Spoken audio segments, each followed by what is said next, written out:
본문 말씀은 부활하신 예수님께서 절망과 시리에 빠진 제자들을 위로하시고 격려하시기 위해서 일부러 그들의 절망의 자리에 찾아오신 이야기입니다. 그래서 우리는 오늘 말씀을 통해서 부활하신 예수님께서 어떤 모습으로 제자들에게 다가오셨는지를 주목해 볼 필요가 있습니다. 부활의 소중한 메시지가 바로 여기에 있기 때문입니다. 우리는 오늘 말씀을 통하여서 우리들의 신앙생활에 적용해야 될 귀한 교훈들을 우리가 배우게 됩니다. 십자가 사건 이후 제자들은 큰 혼란에 빠져 뿔뿔이 다 흩어집니다.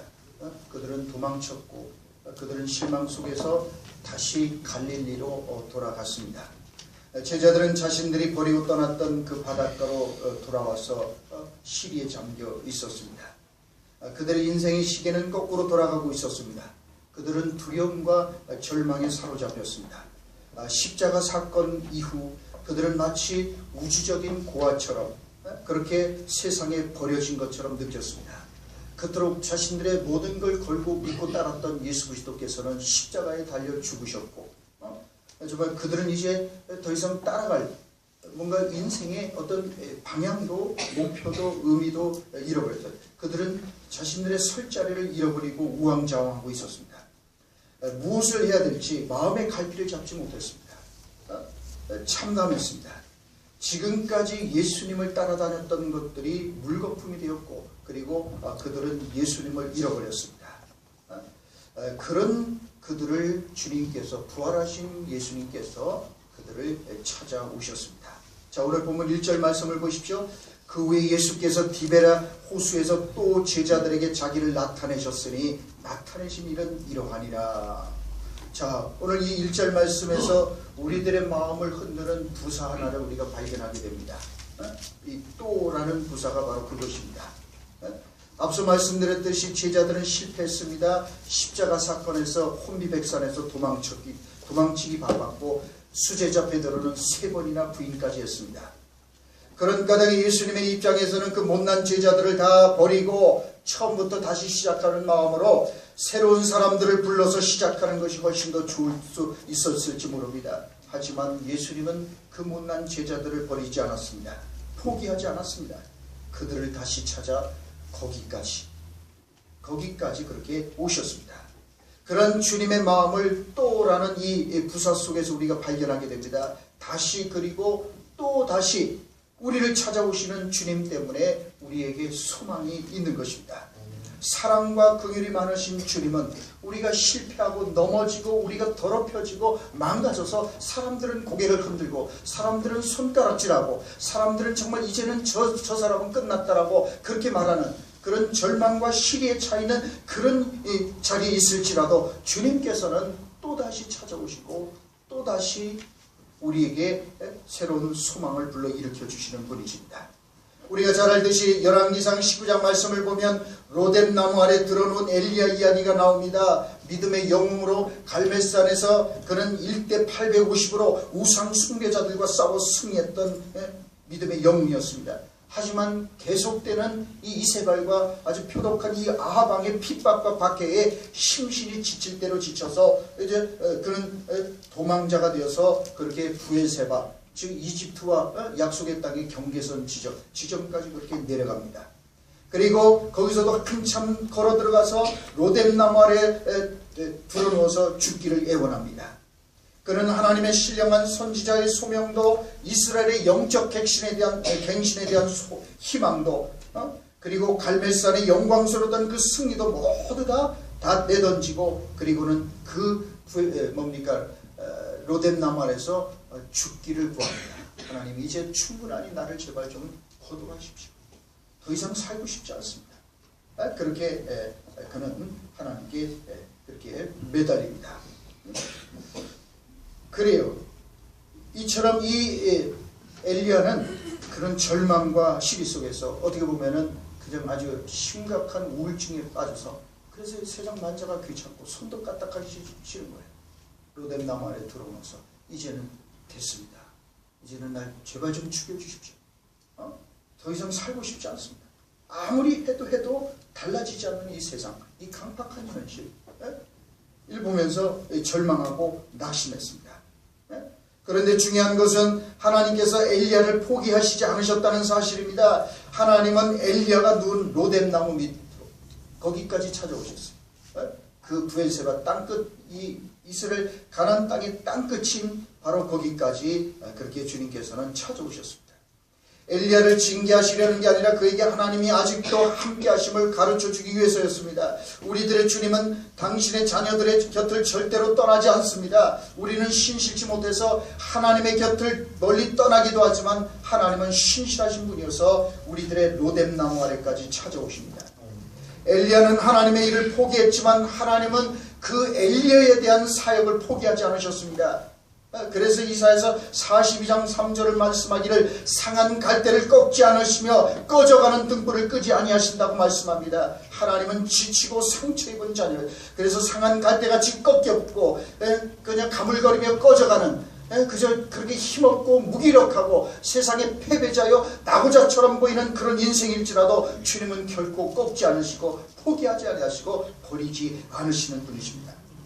엘리야는 로뎀나무 아래에서 잠들어 버렸지만 하나님의 사랑은 잠들지 않았습니다. 우리가 정말 이제 모든 열의가 꺾이고 절망과 시리에 빠져서 더 이상 살 소망을 잃어버렸을지라도 하나님은 결코 하나님의 사랑은 잠들지 않습니다.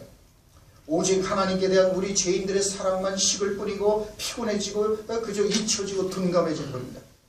하나님의 사랑은 결코 피곤해지지 않고 하나님의 사랑은 지치지 않습니다. 하나님은 우리가 지쳐서 누워있는 인생의 로뎀나무 안에서 언제나 기다리십니다. 포기하지 않는 사랑이야말로 진실된 사랑입니다. 포기하지 않는 하나님의 사랑은 로뎀나무 아래 쓰러져 있는 수많은 영적 도망자들을 일으킬 수 있는 능력의 사랑입니다. 하나님은 엘리야가 도주한 광야에서 최대의 친절과 자비를 베푸셨습니다. 극도의 피곤과 고통의 심연에 빠진 엘리야 선지자를 부드럽게 어루만지셨습니다. 그리고는 그 엘리야에게 흔들어 깨우면서 일어나 먹으라. 이 밥 다 먹고 이렇게 잠만 자고 일어나 먹어라. 엘리야가 눈을 떠서 보니까 열왕기상 19장 6절에 감격스러운 말씀이 기록되어 있습니다. 머리맡에 숯불에 구운 떡과 한 병물이 놓여 있었어. 흔들어 깨우고 얘야 이거 먹어라. 먹고 힘을 내라. 도망자의 가슴을 뭉클하게 하는 하나님께서 차려놓으신 밥상이었습니다. 엘리야는 이 감격스러운 밥상의 음식을 먹고 즉시 일어나야 했습니다. 얼마나 황송한 일이었겠습니까? 주님께서 거기까지 찾아오셔서 밥상을 차려놓으시고 얘야 먹어라.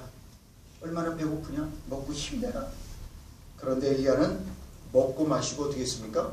다시 누워버리고 말았습니다. 이런 엘리야의 모습은 우리에게도 있습니다. 우리도 하나님이 일어나라고 주신 귀한 음식을 받아 먹은 후에 다시 누워버린 적이 한두 번이 아닙니다. 우리들은 주님이 바로 옆에 계시면서 음식을 마련했고 날마다 부드럽게 어루만지시며 깨우시지만 잠시 일어났다가는 다시 드러눕기를 밥 먹듯 하지 않습니까? 아예 삶이 너무 힘들고 어려울 때는 아주 누워서 배째라고 합니다.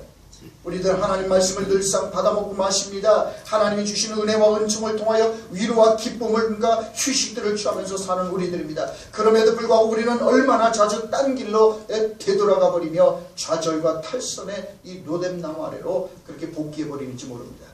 우리는 항상 다시 눕고 싶은 마음으로 삽니다. 그런데 다시 눕고만 엘리야를 하나님께서는 어떻게 대하셨는지 아십니까? 열왕기상 19장 7절 말씀은 이렇게 보도합니다. 여호와의 천사가 또 다시 와서 어루만지며 이르되 일어나 먹으라. 또 다시 왔어. 그렇습니다, 여러분. 주님의 이 또 다시의 사랑이 로뎀나무 아래 쓰러진 파산한 인생들을 일으키는 위대한 사랑인 것입니다. 다시 들어놓은 포기한 엘리야에게 주님께서는 또 다시 찾아오셨고 또다시 어루만지셨고 또다시 먹여주셨습니다. 엘리야 선지자가 다시 누워버렸을 때 그냥 내버려 두었다면 그는 틀림없이 광야에서 죽고 말았을 것입니다. 하나님이 그에게 또 찾아오셨기 때문에 엘리야는 다시 일어날 수 있었고 다시 그는 새롭게 사역을 감당할 수가 있었습니다. 이처럼 또 다시 찾아오시고 또 다시 주시는 하나님의 은혜가 없다면 아무도 주님의 자녀가 될 수 없을 것입니다.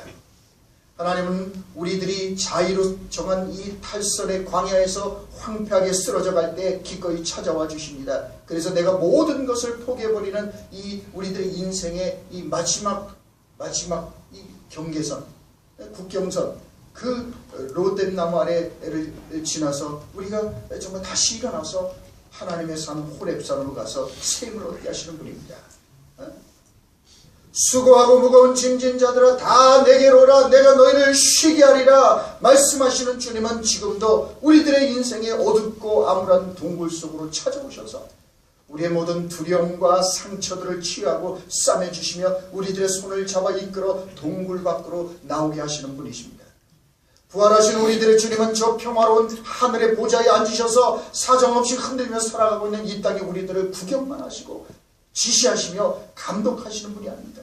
주님은 우리들의 불안과 공허 그리고 무미와 싸우는 것, 우리가 죄를 범하고 죄책감으로 몸부림치는 자리로 찾아오시는 분입니다.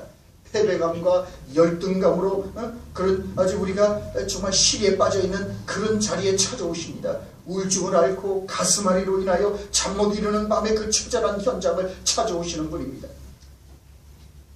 불안으로 우리가 움츠려들 때도 우리들의 어두컴컴한 동굴 속으로 다시 그리고 또다시 찾아오시는 분이십니다. 다시 그리고 또다시 찾아오시고 다시 그리고 또 우리는 정말 은혜를 주시면 그거 먹고 또 일어나야 되는데 또다시 들어놓고 또 포기하고 또 좌절하고 또 실망하고 조금 반듯하다가 조금 지나면 좀 어려움이 닥쳐오면 또다시 주저앉고 또다시 상처받고 또다시 원위치 돼요. 그럼에도 불구하고 주님께서는 포기하지 아니하시고 또다시 찾아오시는 사랑이 있기 때문에 우리는 7번 쓰러졌다가도 8번 일어날 수가 있는 것입니다. 그래요. 그래서 우리는 정말 이 또다시 찾아오시는 이 사랑, 이 사랑을 우리가 기억해야 합니다. 계속해서 3절 말씀을 보십시오. 3절 말씀은 이렇게 말씀합니다. 시몬 베드로가 나는 물고기 잡으러 가노라 하니 그들이 우리도 함께 가겠다 하고 나가서 배에 올랐으나 그날 밤에 아무것도 잡지 못하더니 제자들은 그 시리와 낙심에 빠져서 고민합니다. 그들이 할 수 있는 것이라고는 과거에 예수님을 따르기 전에 했던 이 물고기 잡는 거 배운 거라고는 그것밖에 없었어요. 그래서 이 고민 가운데 그렇게 제자들은 고민 끝에 그런 결정을 내립니다. 그런 결정을 내리는 데 있어서 출발점이 된 사람이 누구였습니까? 베드로가 말하지요. 시몬 베드로가 나는 물고기 잡으러 가노라. 그래, 우리는 이제 끝났고 이제 할 것도 없고 배운 거라고 우리는 고기 잡는 것밖에 없으니까 나는 다시 옛날로 돌아가서 물고기나 잡으러 가야 되겠다. 그럽니다. 그러니까 나머지 제자들도 다 어떻게 해요? 우리도 함께 가겠다고 나가서 배에 오릅니다. 그러나 그날 밤에 아무것도 잡지 못합니다. 자, 여기서 우리는 공동체에서 한 사람이 중요하다는 사실을 배우게 됩니다.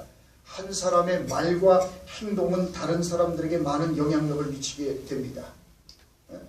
만약 그 지체가 긍정적이고 건설적인 사람이라면 주위에 선한 영향력을 미칠 것입니다. 그래요. 정말 그래서 그 긍정적이고 선한 영향을 미치는 사람이 될 수도 있고, 반면에 한 사람으로 인하여 그 사람이 아주 부정적이고 입만 열면 그저 그렇게 안 좋은 쪽만 부각시키는 사람이라고 한다면 사실은 굉장히 부정적인 영향을 미치게 될 겁니다. 베드로가 입을 열어 나는 물고기 잡으러 가노라 말하자 너도 나도 다 그 길로 가겠노라고 따라 나섰습니다. 이처럼 한 사람의 영향력이 중요합니다. 한 공동체의 분위기를 완전히 바꿔놓을 수 있습니다. 그런데 사람들은 긍정적인 영향보다는 부정적인 영향을 많이 받습니다. 한 사람이 좋은 쪽으로 공동체를 변화시킬 수도 있지만 그것보다 안 좋은 쪽으로 변화시키기가 훨씬 쉬운 이유가 거기에 있습니다. 그래서 한 사람이 부정적인 얘기하면 너도 나도 또 부정적인 쪽으로 다 해요. 그러나 한 사람이 긍정적인 얘기를 하면 또 너도 나도 좋은 쪽 얘기를 합니다. 그렇죠? 한 사람에 대해서도 그렇죠. 어떤 사람이 그 사람의 좋은 점을 칭찬하고 하면은 맞아 그분 그런 분이야. 전부 다 나머지가 전부 다 좋은 쪽 얘기를 해요. 근데 아무리 근사하고 괜찮은 사람도 그 사람 아주 형편없는데 사람 그렇게 안 봤는데 그 사람 알아보니 이런 사람 부정적인 얘기해 보십시오. 그 사람 바보 되는 거 순간입니다. 그럼 너도 나도 맞아. 그 사람이. 여러분, 그러니까 한 사람의 영향이 이게 사실은 대단합니다. 한 공동체의 분위기를 완전히 바꿔놓을 수도 있습니다. 그러므로 우리 성도들은 모든 일에서 나 한 사람의 말과 행동이 다른 지체들에게 어떤 영향력을 끼칠 것인가를 생각하고 정말 조심스럽게 행동해야 할 겁니다. 여러분, 그래서 우리는 주변에 과연 어떤 영향을 미치며 살아가고 있는 사람인가를 돌아볼 필요가 있습니다. 과연 나는 어떤 사람인가? 내가 공동체에서, 가정에서, 직장에서, 캠퍼스에서 과연 나는 내 주변에 어떤 영향력을 그렇게 끼치며 살아가는 사람인가? 한번 돌아볼 필요가 있습니다. 이 베드로는 나는 고기 잡으러 가겠노라. 이 사람이 제일 먼저 말을 꺼내놓고 그래서 나머지가 다 이제 고기 잡으러 가게 되지요. 자, 베드로를 따라 나선 그들은 그날 밤 열심히 고기를 잡고자 했습니다. 하지만 그 결과는 어땠습니까? 3절 뒷부분을 다시 보십시오. 그날 밤에 아무것도 잡지 못했다. 여기서 우리는 중요한 한 가지 사실을 배우게 됩니다. 그것은 우리들의 삶의 중심에, 우리들의 인생의 배에 선장 되신 예수님을 모시고 가야 한다는 것입니다. 제자들은 예수님 없이 고기 잡으러 갔습니다. 그들에게는 배도 있고 그물도 있고 바다도 있었습니다. 숙련된 어부들이 줄비하게 있었습니다. 그런데 아무리 밤새도록 애를 쓰는데도 한 마리도 잡지 못했습니다. 예수님을 떠나면 아무것도 안 됩니다.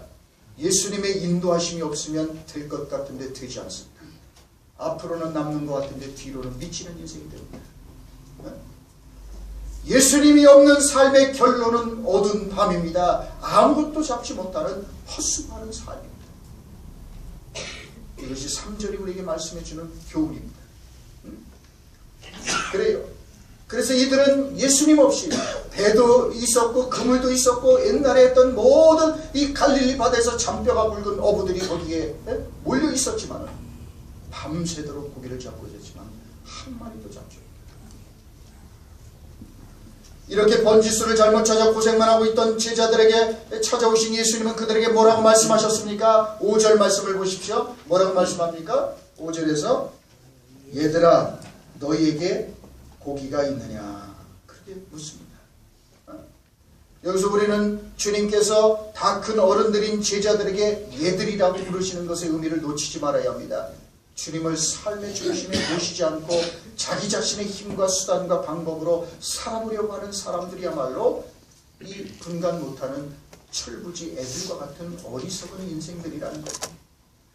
예수님 없이 살고자 하는 애들 수준의 삶의 마지막 결론이 무엇입니까? 5절 끝부분을 보십시오. 제자들이 뭐라고 대답합니까? 없나이다. 없나이다. 이것이 아버지 하나님 없는 인생의 주인 없이 사는, 그래서 갈팡질팡하고 방황하는, 그저 세상의 유행과 가치 풍조를 따라서 파도처럼 출렁거리며 살아가는 인생의 마지막 결론. 허무한 거예요. 공허한 거예요. 나름대로 노력하고 애쓰고 일찍 일어나고 늦게 자는 수고를 하지만 남는 게 없어요. 끝에 가보면 허무한 거예요.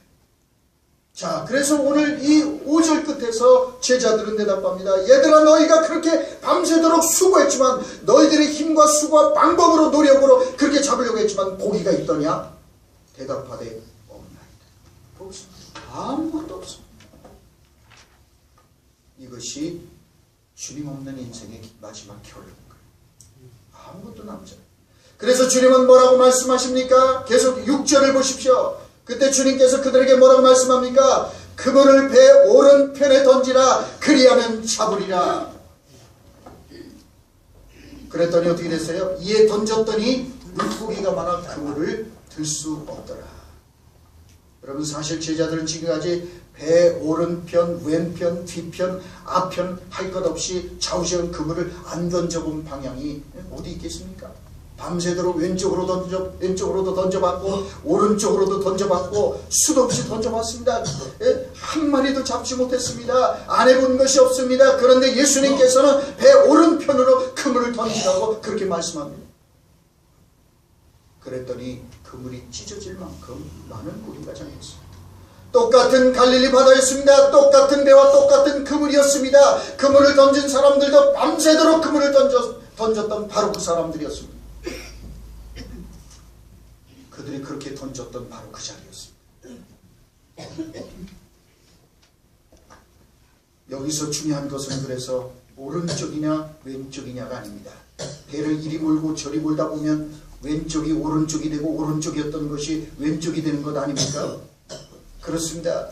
여기서 결정적으로 중요한 것은 주님의 말씀대로 하는 것입니다.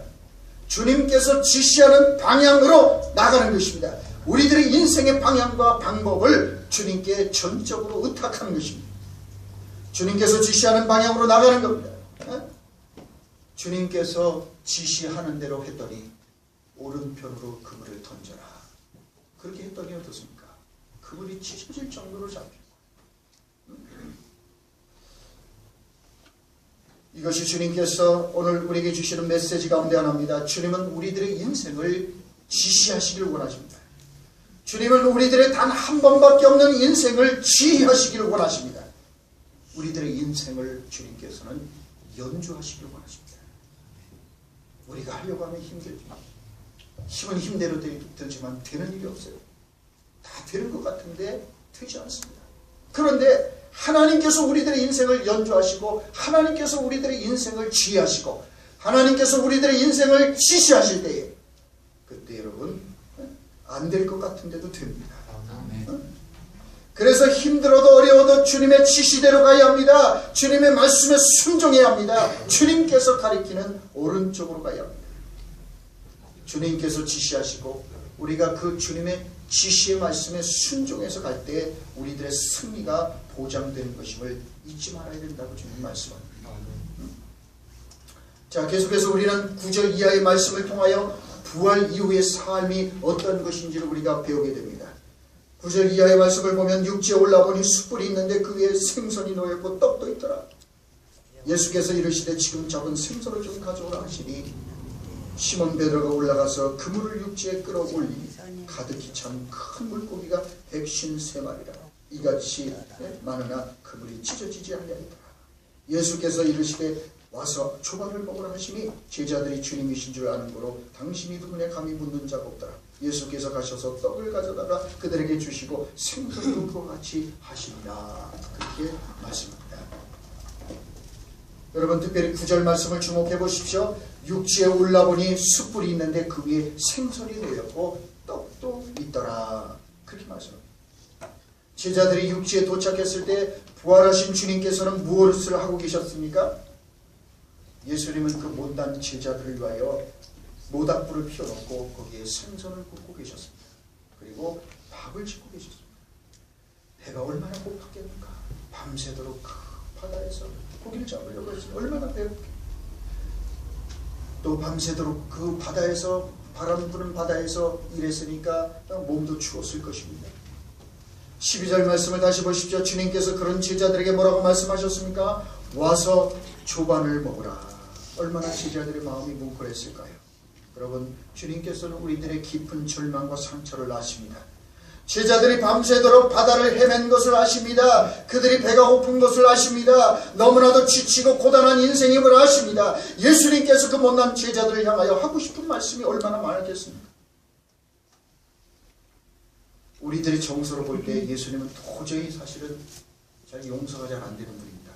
왜냐하면 어떻게 예수님을 부인하고 도망쳐서 한다는 것이 바다에 나가서 고기를 잡겠다고 몰려 나온 이 한심한 제자들을 위하여 아침 밥상을 차려놓고 와서 먹어라 그렇게 말씀하실 수가 있습니까?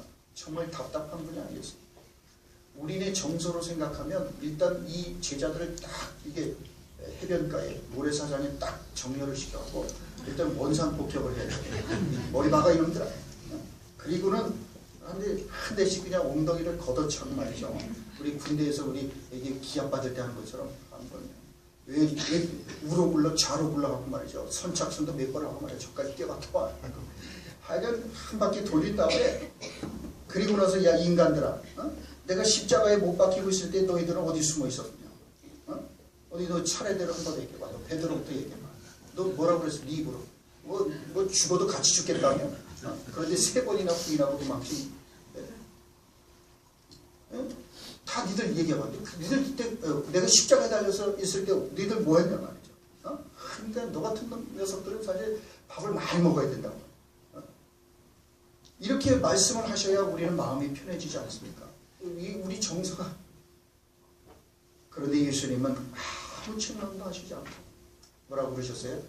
얘들아 와서 아침을 먹어라. 아무것도 묻지 않습니다. 우리의 과거를 문제 삼지도 않고 묻지도 않고 와서 아침을 먹어라. 얼마나 배가 고프냐? 얼마나 힘들었냐? 얼마나 춥냐? 얘들아 이 모닥불가로 와서 이 불을 쬐고 그리고 아침을 먹어라. 그래서 우리에게 소망이 있는 것입니다. 그래요. 주님의 사랑에는 한계가 없습니다. 그래서 우리는 주님이 주시는 양식을 먹어야 합니다. 주님께서 주시는 생명의 양식을 먹어야 합니다. 이것이 우리가 사는 유일한 길입니다. 또한 여기서 우리는 부활하신 예수님의 손을 통하여 감동을 받습니다. 계속해서 13절 말씀을 보십시오. 예수께서 가셔서 떡을 가져다가 저희에게 주시고 생선도 그와 같이 하십니다. 여러분, 떡을 가져다 주시는 예수님의 그 손이 어떤 손이었습니까? 목구멍이 선명하게 난 바로 그 십자가에 달리신 그 손이었습니다. 얼마나 거룩한 손입니까? 얼마나 고귀한 손입니까? 그런데 주님께서는 그 손으로 쌀을 씻어서 밥을 안 치시고 냄새나는 생선의 배를 가르고 씻어서 생선을 구우셨습니다. 그렇게 해서 밤바다를 헤매고 빈손으로 돌아온 제자들을 먹이고 계신 겁니다. 이것이 바로 부활하신 주님의 거룩한 손인 것입니다. 어떻게 보면 거룩한 몸으로 부활하신 예수님께서 그 손으로 냄새나는 생선을 씻고 굽고 또 모닥불을 피우고 밥을 짓는 일은 정말 어울려 보이지 않습니다. 하지만 바로 주님께서는 그 십자가에 달리셨던 그 손으로 그 못난 제자들을 위하여 생선을 굽고 밥을 지으셨습니다. 이것이 진정한 거룩입니다. 거룩은 항상 몸을 입는 겁니다. 말로만 하는 것은 거룩이 아니라 그건 허구입니다. 가짜입니다.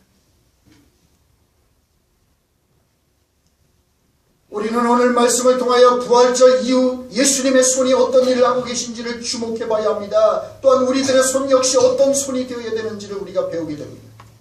예수님께서 부활절 이후를 살아가고 있는 우리들이 어떤 손으로 살아가야 하는지를 그래서 오늘 본문을 통해서 말씀하고 있습니다. 이제 우리들의 손으로 우리도 숯불을 피우고 그리고 생선을 굽고 생명의 떡을 만들어서 그 생명의 복음을 사람들에게 나누어주는 삶을 살아가야 된다. 이것이 부활절 이후를 살아가는 그리스도인의 삶이라고 주님께서는 오늘 이 제자들에게 실망하고 낙심하고 도망쳤던 이 제자들에게 다시 너희들이 가서 내가 이렇게 숯불을 피우는 것처럼 너희들이 불을 피워서 추위에 오들오들 떠는 이들을 덮이고 그리고 떡을 굽고 밥을 짓고 생선을 다듬었어.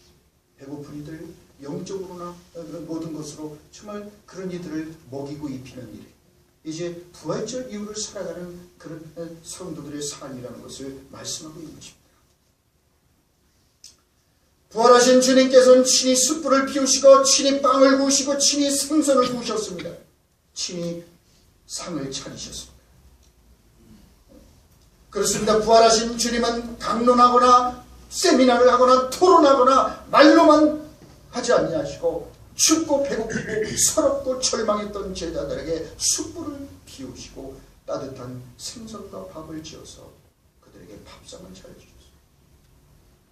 말로만 입으로만 하는 게 아니라 직접 주님께서는 손으로 손수 그렇게 하셨습니다. 그러면 어떤 의미에서 부활하신 예수님께서 그 갈릴리 바다의 차가운 새벽에 성만찬을 제자들에게 베푼 것이라고 할 수 있습니다.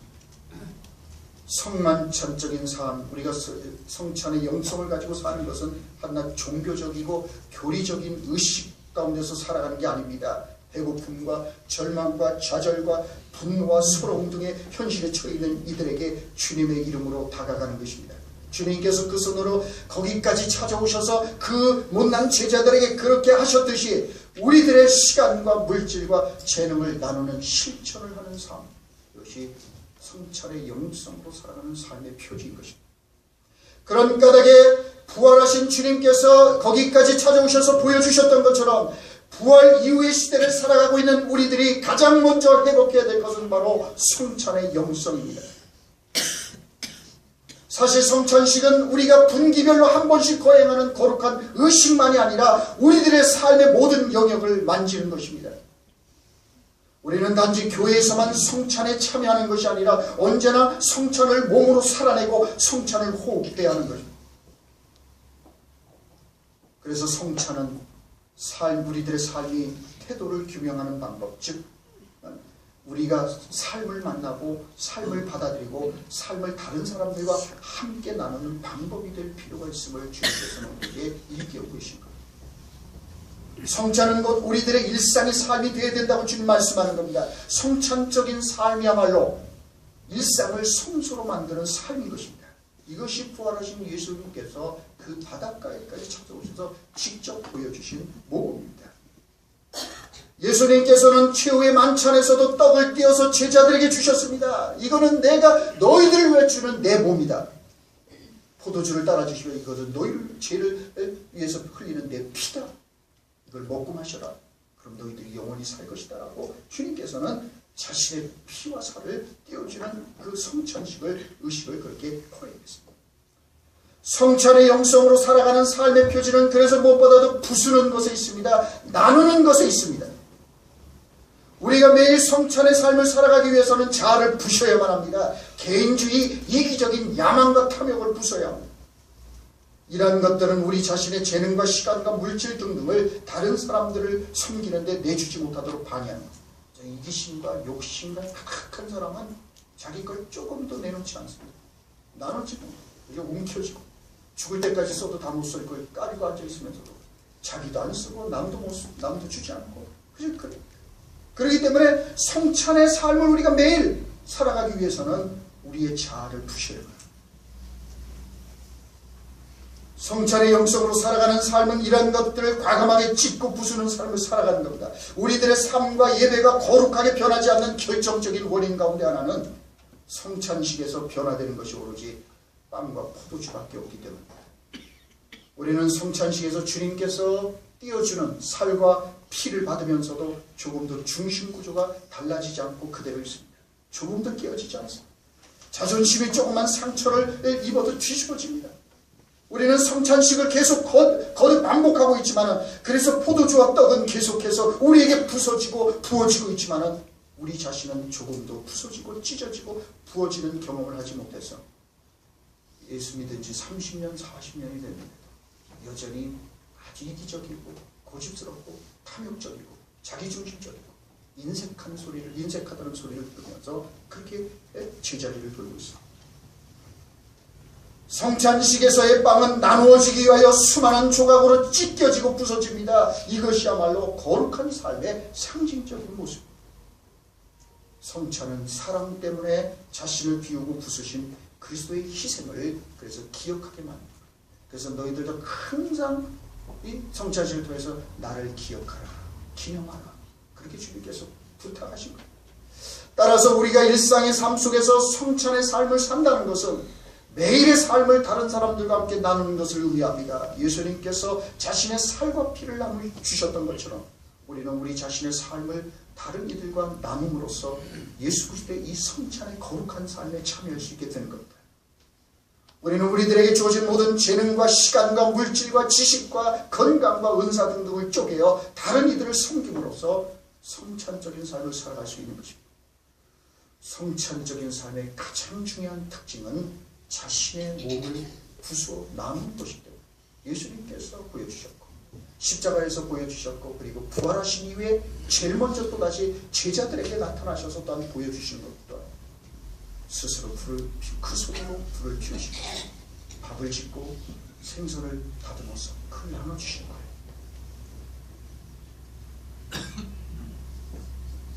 부활하신 예수님께서 바로 그 거룩한 손으로 떡을 가져다가 제자들에게 나눠주시고 바로 그 손으로 숯불을 피우셨고 바로 그 손으로 생선의 냄새나 비린내나는 생선의 내장을 다 드러내고 비늘을 벗겨내고 다 다듬고 바로 그 손으로 하셨어요.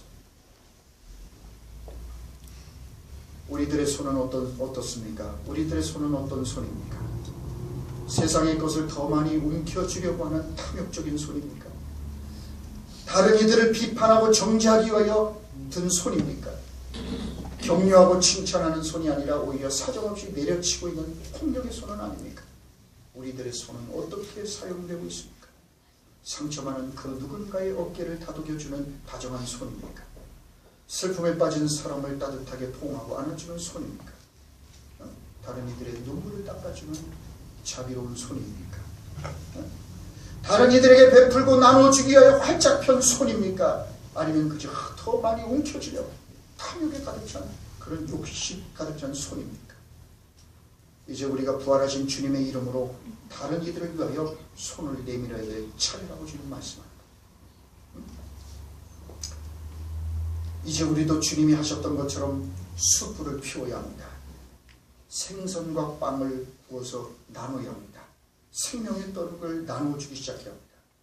복음이라는 생선을, 복음이라는 생명이라는 이 떡을 우리가 나누기 시작해야 합니다. 이것이 부활절 이후를 살아가는 그리스도인의 삶의 모습이어야 된다고 주님 말씀합니다.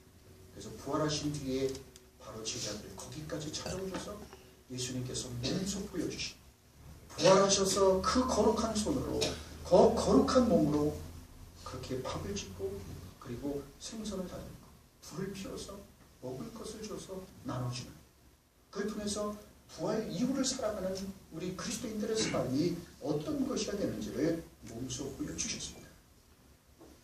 이제 주님께서는 우리들의 몸을 빌리기를 원하십니다. 우리들의 손을 빌려 사람들을 살리는 일을 하기를 원하십니다.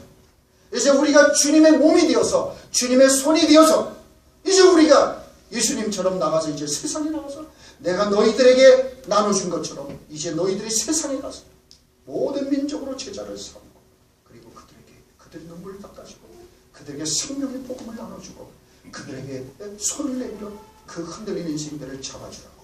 이제 너희들이 가서, 이제 너희들이 내 손이 되어서, 너희들의 발이 내 발이 되어서, 이제 너희들의 몸이 내 몸이 되어 주어서 이제 너희들이 부활 이후에 부활 증인된 삶을 살아가라고 그렇게 말씀하는 것입니다.